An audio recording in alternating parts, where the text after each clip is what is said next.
The Teacup Story. There was a couple who used to go to England to shop in the beautiful stores. They both liked antiques and pottery and especially teacups. This was their 25th wedding anniversary. One day, in this beautiful shop, they saw a beautiful cup. They said, "May we see that? We have never seen one quite so beautiful." As the lady handed it to them, suddenly the cup spoke. "You don't understand," it said.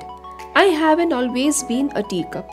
There was a time when I was red and I was clay. My master took me and rolled me and patted me over and over, and I yelled out, 'Let me alone!' But he only smiled, 'Not yet.' Then I was placed on a spinning wheel," the cup said, "and suddenly I was spun around and around and around." "Stop it! I'm getting dizzy!" I screamed. But the master only nodded and said, "Not yet." Then he put me in the oven. I never felt such heat, the teacup said. I wondered why he wanted to burn me. And I yelled and knocked at the door. I could see him through the opening and I could read his lips as he shook his head. "Not yet." Finally, the door opened. He put me on the shelf and I began to cool. "There, that's better," I said, and he brushed and painted me all over. The fumes were horrible. I thought I would gag. "Stop it! Stop it!" I cried. He only nodded. "Not yet." Then suddenly he put me back into the oven. Not like the first one. This was twice as hot, and I knew I would suffocate. I begged, I pleaded, I screamed, I cried. All the time I could see him through the opening, nodding his head saying, "Not yet." Then I knew there wasn't any hope. I would never make it. I was ready to give up. But the door opened and he took me out and placed me on the shelf. 1 hour later, he handed me a mirror and said, "Look at yourself." And I did. I said, "That's not me. That couldn't be me. It's beautiful. I'm beautiful." "I want you to remember then," he said. "I know it hurts to be rolled and patted, but if I had left you alone, you would have dried up. I know it made you dizzy to spin around on the wheel, but if I had stopped, you would have crumbled.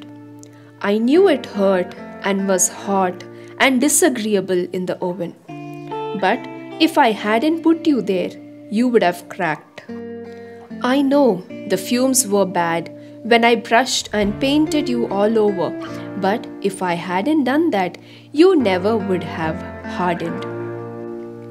You would not have any color in your life. And if I hadn't put you back in that second oven, you wouldn't survive for very long because the hardness would not have held. Now you are a finished product. You are what I had in my mind when I first began with you." Friends, what lesson did we learn from the teacup story? This teacup story illustrates what Jeremiah wrote by the inspiration of God. The word which came to Jeremiah from the Lord saying, "Arise and go down to the potter's house, and there I shall announce my words to you." Then I went down to the potter's house, and there he was, making something on the wheel. But the vessel that he was making of clay was spoiled in the hand of the potter. So he remade it into another vessel, as it pleased the potter to make. Then the word of the Lord came to me saying, "Can I not, O house of Israel, deal with you as this potter does, declares the Lord. Behold, like the clay in the potter's hand, so are you in my hand, O house of Israel." God knows what He is doing for all of us. He is the potter and we are His clay. He will mold us and make us so that we may be made into flawless piece of work. to fulfill His good, pleasing, and perfect will. May the teacup story become our story as we willingly yield to our Potter's hand.